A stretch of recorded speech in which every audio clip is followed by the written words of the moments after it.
Hello, miners and crafters. Welcome to another episode of BrokeRock. I'm starting things off at the Hobbit Hole. Look at this. I've done a path. I put this sign on here, which says no admittance except on party business, which if you watch the Hobbit movies, you know what that's a reference to. I got myself a little lake here for fishing. And, you know, I got the same stuff that I had inside last time. I didn't really show you much because the last episode was more introduction. I just have a bubble column going up, and then this is just a drop going all the way down so I can mine. But of course I haven't gotten any diamonds yet. Oh, let me just go back up. There we go. Now the fact that we haven't gotten any diamonds means that the project that I'm going to be working on today isn't going to be done as fast as I hoped, but oh, that's still fine. If you see that scaffolding right there, that's my next project. It's going to be a flower farm. The reason I need a flower farm is because pretty much my whole idea this season revolves around using flowers as decoration, but also we have bees, so that means that we're also going to be using them to breed. Now, I've dug an area down there where I'm going to start, but my goodness, okay. This is the first time I've seen this. Oh my goodness, this is SpiderWeb Ninja. I don't know if this is a prank or if she actually did this herself. Well, anyway, before we start on any projects though, I want to show you guys in detail the plans of the season first. So, we are now in a creative world. This is the area that I've chosen for our starter area. I will explain a bit in detail a little later on what this area really is, but for now we're sticking close together. This is the area that I chose right here. Now, I'm not sure if later on during the season I'm going to expand that way because I'm not sure just who or if anyone is going to build in this direction. I want to keep building here for the rest of my base, but that's not exactly what we have in mind for at least the beginning of the season. So this is where I am. SpiderWeb Ninja is right over there, I believe, and then Jax is right here, and then Papaya just over there on that little hill, and then I believe across right there is Shepherd Tamer, and then we have a whole bunch of people here in the same district. So I think Korthal and Gal are just right around there, and then FizzCannon and Meerhut, they're all the way down there. So, you know, we're all kind of sticking close to each other, so that's going to be fun, at least for the first month. Now, this is what we're doing here. I'm doing, of course, as you know, the whole Hobbit theme, so my area is going to start in here. This is pretty much where my door is, and then, of course, I got the path going out here. So, hopefully by the end of the first month, I'm going to have a nice hobbit hole going underneath the hill and then facing out here where I can eventually, hopefully, build the rest of my base. Now, this should be a little bit more helpful in understanding where everyone is building. So the area I showed you earlier, that's right up here. This is my logo, and then SpiderWeb Ninja is going to be further down here, Jax up here, and then we have Papaya right down there on that hill, and then Shepherd Tamer, he's down across the river. We got Minion a little bit further down south, and then JuddSamurai all the way up here, and then we got Meerhut up here, kind of a little bit isolated, a little bit by himself, and then FizzCannon. FizzCannon is actually not on the map, it's just that's the furthest down I could have him. He's actually further down in the shopping area, which I will show you on later.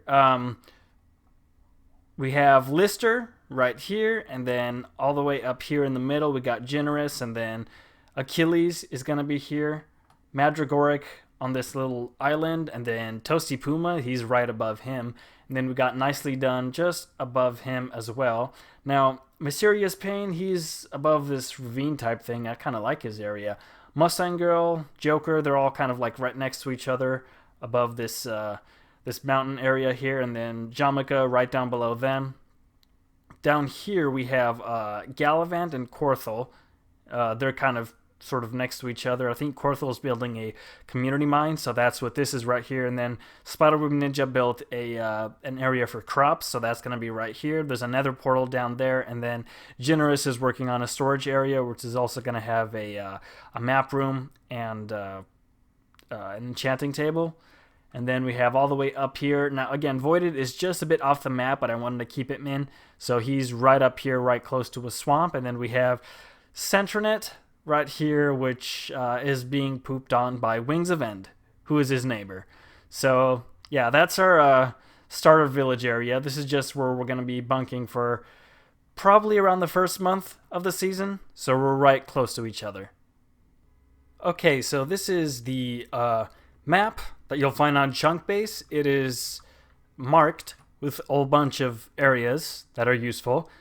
This is where we spawned in. This is normally where spawn is, but we moved spawn to this island so we can start the season from there. And then we moved all the way down here. Now this is where we're starting off for the first month or so, I want to say. And then we have shopping district up here, gaming all the way up here, and then seasonal down here. Seasonal, what that means is basically Christmas stuff, Halloween stuff, anything that we want to build that's probably just going to be relevant for a short period of time.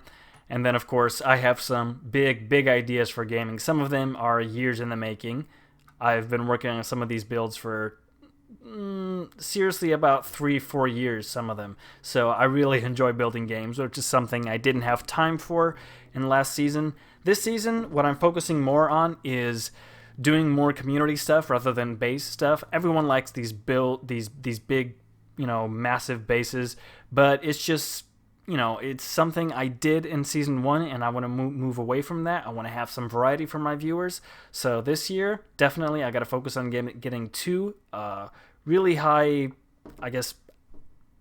high effort builds in the gaming district. Really good games. And then maybe some shops. I got some ideas over there. I've already been talking to JuddSamurai about some of these shops.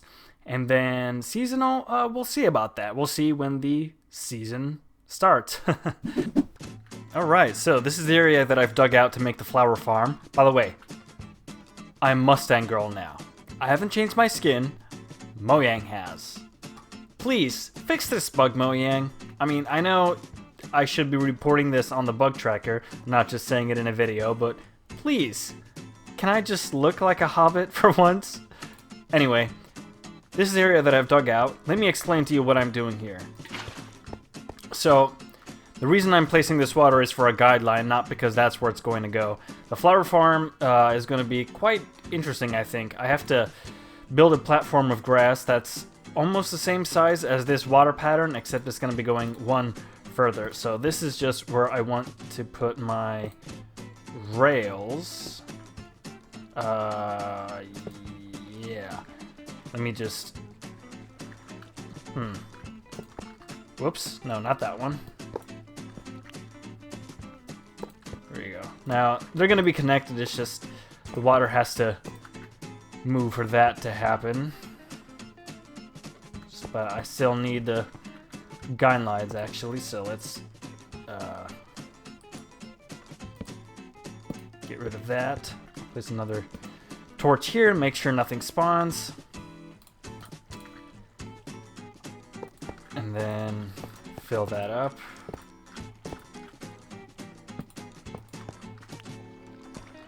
Beautiful. Okay, so let's get rid of that and light this place up again. And then I think, let's see, we can do that. There we go. Oh, but then, yeah, this is going to have to be just a bit asymmetrical. Then I tested this in creative. Oh no! Don't tell me I'm out. Oh, okay. Well, I'm going to have to connect it somehow, but... Well, actually, I might not. There we go. That's the way it's going to go. And then this at the end is also going to be a powered rail.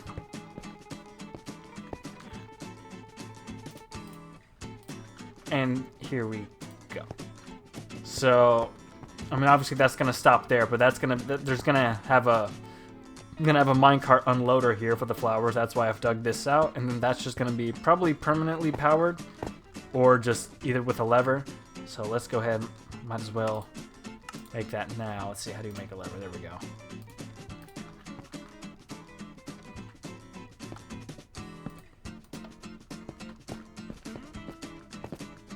And then this is just going to be on, you know, when it's not being unloaded.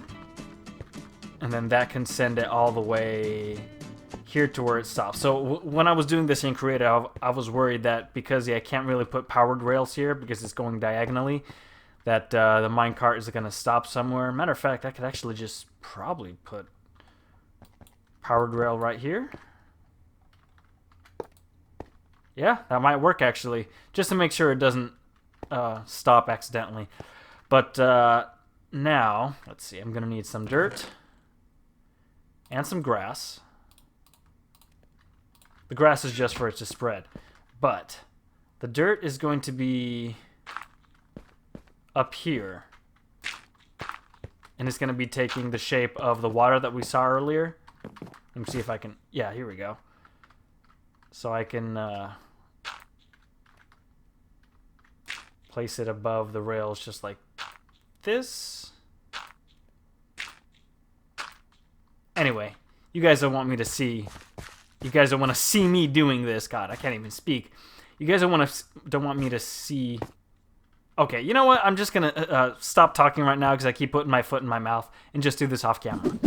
Okay, so we've got the hopper minecart underneath.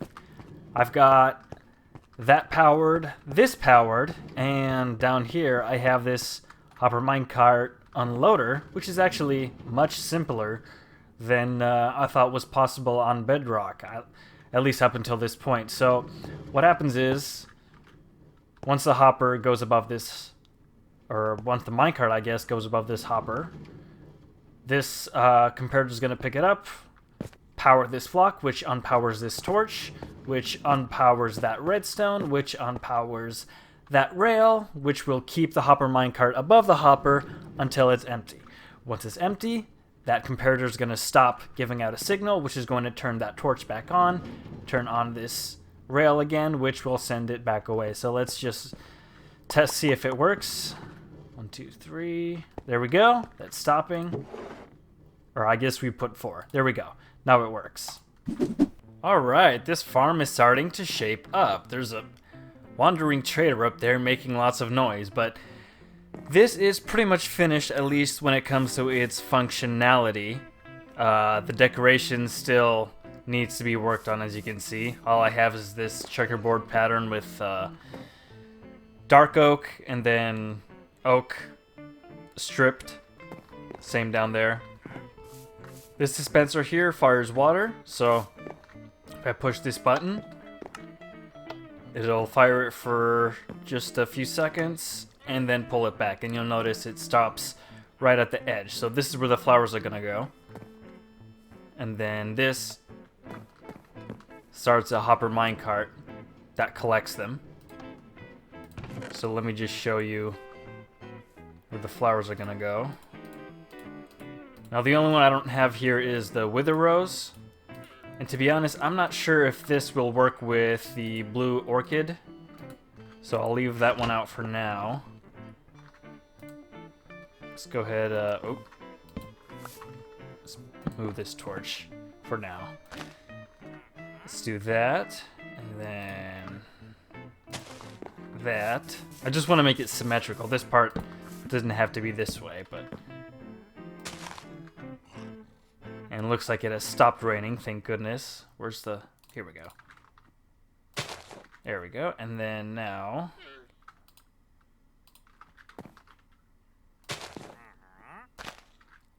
Okay.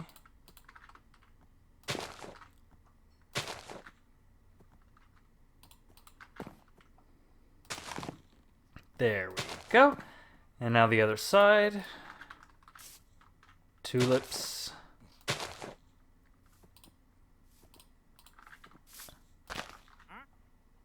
And that, I believe, is Let's see, did I miss any? No?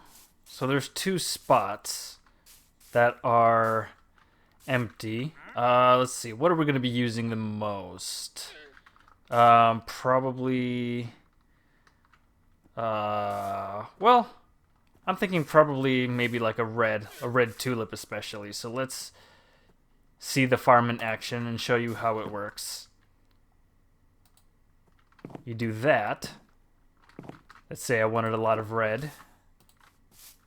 Of course, I could use red on those things, but if I want specifically the tulip, because this is also for decoration and also for us to be using with bees, turn on this lever and push that. And then the hopper minecart picks it up. There we go. And it ends up in this barrel. Hopefully. Yep, there we go. Excellent. Let's fill that in there. And that. Oh, wait a minute. Wait a minute. Let me try it with the orchid. Does it work here? It does! Oh my goodness, okay. So, orchid, you can go here. Excellent. Oh my goodness, why did it have to start raining now? Anyway, this is a little altar that I built. I know it's not really an altar, but I don't know what else to call it. Now you might notice honey blocks there, and that's because the flower farm, well, I decided to kind of also turn it into a bee farm. I couldn't resist. I just really, really wanted to make a bee farm early on. So, this is how you enter. And then this is how you exit.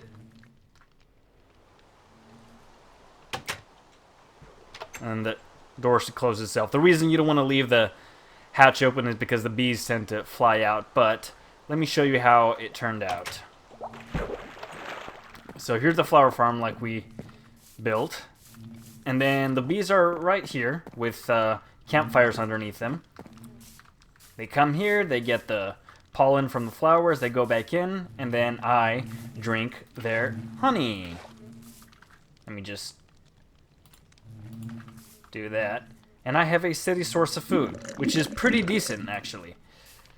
But I also, as you might have noticed, I filled this wall up with composters, because I was having some trouble with decorating the inside. I really didn't know how to do it. So I brought Jax down here from next door to give me some advice. He suggested I should use composters, and I did, and it actually looks nice. So I'm going to go ahead and do the rest of it with composters. And I think I'm going to use, let's see. Let's do that. And I think I'm going to have something like... Oh, there we go. Something like that, maybe? To light the place up? Yeah, that seems like a good idea. Alright, well, cue the time-lapse. So, while you guys are watching the time-lapse, I want to tell you that one of my goals this year is to commit to helping BrokeRock grow. And that doesn't just mean producing higher quality content, although, as you can see from the fact that I have a camera account, it does mean that too. But more specifically, helping BrokeRock grow as a whole, which means producing content for the BrokeRock channel. Now, to that end, me, Jax, and Shepherd Tamer put together the BrokeRock Awards. We celebrated everything about the first season of BrokeRock, so if you like our first season, then you will love the awards. There will be a link in the description for you to check it out, and please do so, because we put a lot of effort into it, and we're really proud of it. And while you're there, you might as well subscribe to the BrokeRock channel if you haven't already, and check out every member on the server. They will also be in the description. Now, I had to cut the time-lapse short, because as you can see, night completely passed, so the bees started popping out and being active, which got me sketched out. I didn't want to mine away the wall for fear of accidentally hitting one of the bees and then getting both me and them killed. So I just put up the lanterns and then ended it. And that is all the time I have for today in this episode. If you enjoyed it, please leave a like, and don't forget to hit that bell.